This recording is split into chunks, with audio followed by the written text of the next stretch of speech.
It began with a Chinese newspaper called Southern Weekend attempting to publish a New Year's Day editorial calling for greater respect for constitutional freedoms. Government censors decimated the editorial, but then things took an unusual turn. There were street protests outside the paper, and some journalists went on strike. This in a country where the authorities can shut down not just any publication, but punish individual bloggers. Joining us now, Rebecca McKinnon, a senior fellow with the New America Foundation and a former Beijing bureau chief for CNN. Thanks for coming in. Thank you. So China is long accustomed to censorship. Why were there street protests after the evisceration of this editorial and journalists actually going on strike? Yeah, well, actually, there have been strikes before. In 2006, there was a strike at another publication in Beijing over the firing of the editor. Isn't it very risky to do that? It's risky, but usually in the past, this was not known, thanks to censorship, beyond a very small circle of people. What changed is social media. That the journalists that were going on strike, that were angry about having been censored in this case this past week, were on what is called Weibo, which is a Chinese version of Twitter, with lots of followers and are sort of media celebrities. They complained about being censored on Weibo, talked about the strike on Weibo. Celebrities who follow them retweeted it, and so millions of Chinese knew about this, and that's what's different. Whereas in the past, most people wouldn't have known about it. In the past, people would never have known about it. So people sympathetic came to support them from around the country. Well, since you mentioned social media, it's fascinating to me because China, has this vast propaganda apparatus. Even goes after bloggers, even goes after people posting on Twitter, some of them with substantial followings, as you say, not Twitter, but Weibo, the Chinese equivalent.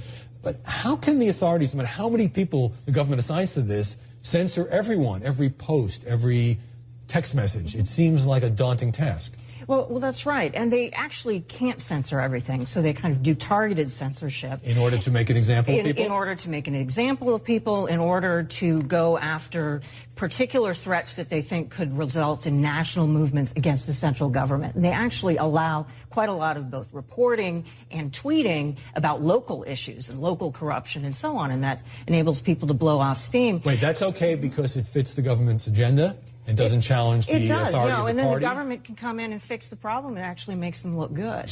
Now, there was a compromise in this particular case involving Southern Weekend where the paper was allowed to keep publishing, but at least in the next issue didn't address the controversy that everybody else was talking about. Was it much of a compromise?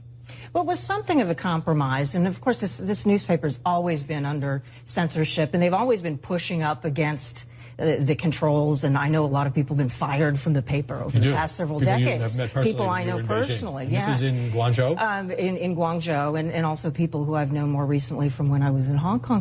But the compromise is not about stopping censorship. It's basically about going back to a status quo that existed roughly a year ago before the government started increasing censorship. Because it's always been the government gives instructions to the editor saying, you're not going to cover this, you're going to cover X and Y way, and giving very detailed examples about how they have to cover things. And then if they misjudge their instructions, then they get in trouble. That was the old system. Over the past year, the government has been interfering much more directly, pre-publication, changing things. And this last example of the New Year's editorial was the last straw for a lot of journalists. And so it's really, the negotiation is about going back to the old censorship system, which is still, rather than the new and extreme censorship system. Okay, so even the old system to Western ears sounds just absolutely totalitarian. And in fact, Amnesty International says China has the largest number of jailed journalists. So people who challenge this, whether they're in the business or even if you decide to join a street protest, you do this at some risk. Yes, no, that's absolutely true. And there are journalists from this paper who have gone to jail in the past for some of the reporting they tried to do. Why is the government so obsessed with keeping such a tight rein on what is published? It's not like any of these publications or even bloggers is calling for the overthrow of the state. Well, they're worried that if they give more room, that some people calling for the overthrow of the state or for a multi-party system might emerge. So it's a slippery slope argument. They're worried about the slippery slope. And does it seem to you, based on your experience there, Rebecca, that journalists, the new generation of journalists is more aggressive or more daring in terms of pushing back against this state censorship? It's a mixed bag. I mean, I think people have different views about how China should evolve or how quickly it should evolve. But the liberal journalists are really just calling, as in the editorial, for an enforcement of the existing Constitution, which guarantees freedom of speech. They're not calling for political change. Doesn't sound that radical to me, but I guess an entrenched bureaucracy doesn't want to allow even some of these disparate voices. Rebecca McKinnon, thanks very much for educating us on this Sunday morning.